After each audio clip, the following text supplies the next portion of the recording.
Hey guys, it's Anthony again. I'm recording on Friday, the 20th of November.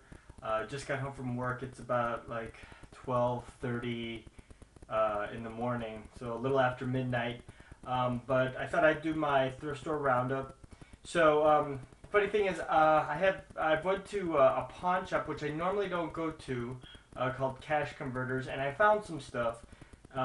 It was the bulk of my stuff this week came from there.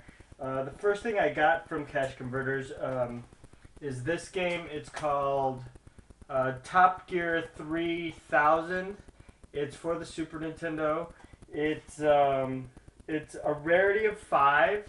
It's valued at $8. I got it for $1.99. This completes, I guess, my Top Gear series on the Super Nintendo. I got Top Gear 1 and Top Gear 2. And now I have Top Gear 3000, which I think has a futuristic racing theme, unlike the other two.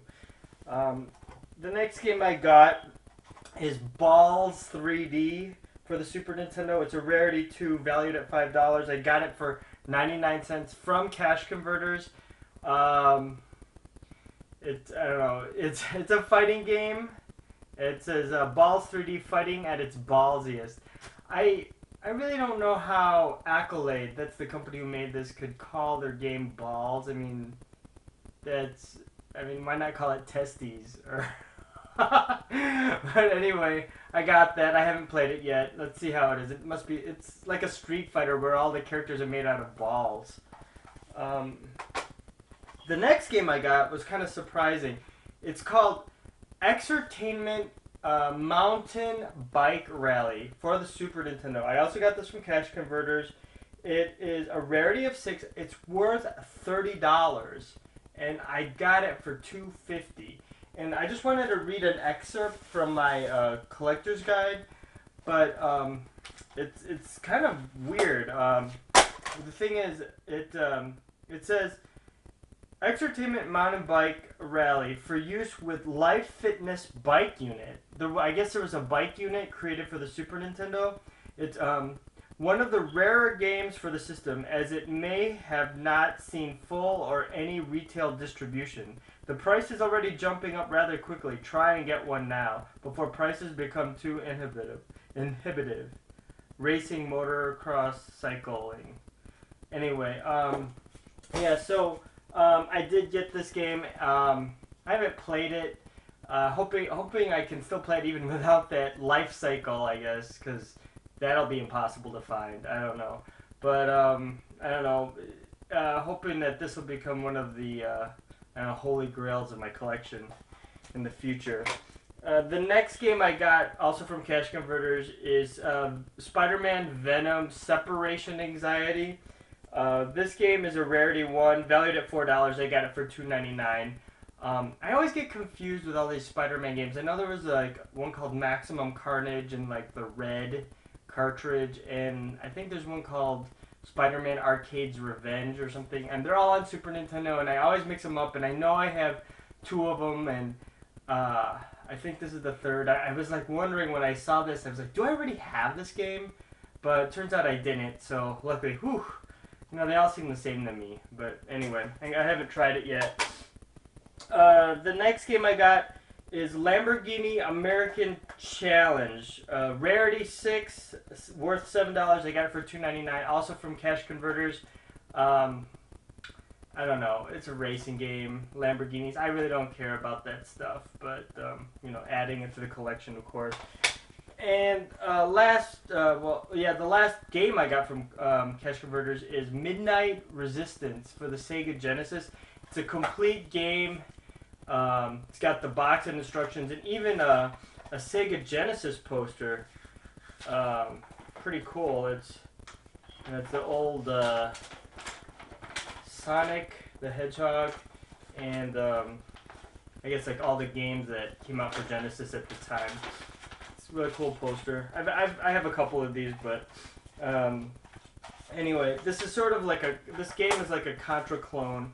And I remember seeing it in the arcade, and it was 2 players, and unfortunately this is only 1 player. And Midnight Resistance is a rarity 3, valued at $4. I got it for $1.99, complete. So that's good. The last thing I got from Cash Converters was this Game Boy player for my GameCube. You know, it's a little adapter that goes on the bottom. I thought maybe I could get it and start collecting Game Boy Advance games and more Game Boy games in general. I think this is compatible with every single Game Boy game, from Advance to Color to regular Game Boy. And I tried it out at work, so probably start collecting more Game Boy stuff. I got that for $10 at Cash Converter. After that, I tried going to my normal thrift store, which is the UNIQUE Thrift Store, and I did find a couple things. I got Tony Hawk's Pro Skater for the Nintendo 64. The sticker said $2.99 right there, but I did get it for cheaper. They were having a little bit of a sale. I got it for what did I get for? I got it for $2.25. I mean, I don't like Tony Hawk. I think the only other Tony Hawk I have is like on the Dreamcast, and I actually think it's the same one. I think it's Tony Hawk Pro Skater, the first one. I don't know. I just got it because it's a blue cartridge. I don't know. Whatever. It's gonna go on the pile. And last but not least, I found a Famicom cart at the UNIQUE Thrift Store, and I got it for $1.99. At first, I saw this on the shelf. I was like, "Oh my gosh, it's a Famicom cart!" You know, I never see these in the wild. You know, for those of you who don't know, Famicom is the equivalent of our Nintendo Entertainment System in Japan. And I was like, "A Famicom cart, great!" And when I asked the guy to see it, and he gave it to me, I realized it's a pirate cart. It's it's like one of those Taiwanese cartridges that have like a couple different games on them, and this one has 4-in-1. I don't know if you can see that. It's supposed to have Double Dragon 2, Double Dragon 3, and Double Dragon 4, and something called SD Fighter. And I'm gonna have to do a video on this one because like the artwork on the front of this game is actually artwork from other games that I own, and I'll go in detail to what they are. But it's I don't know. I'm gonna try it out. I can't run this game on my normal Nintendo. I have a Generation Next system which accommodates American carts and Japanese carts, and I don't use it much because I'm kind of a purist. I believe in running the games on the original system it was made, and then Generation Next is a clone, but that's the only way I can play Famicom games. I don't own a Famicom; those are hard to come by in the States. But anyway, I'm gonna have to do a video for this one because I'm guessing these are just, I don't know, Double Dragons like 2 and 3 maybe put together on the cartridge and just broken up the levels, and I don't know what SD Fighter is, but this is, for a collector, these pirate cartridges are worth 0 for value, but sometimes, they're just strange anomalies to add to your collection, and I'm glad to own it. So, anyway, that's all I have, guys, for this week.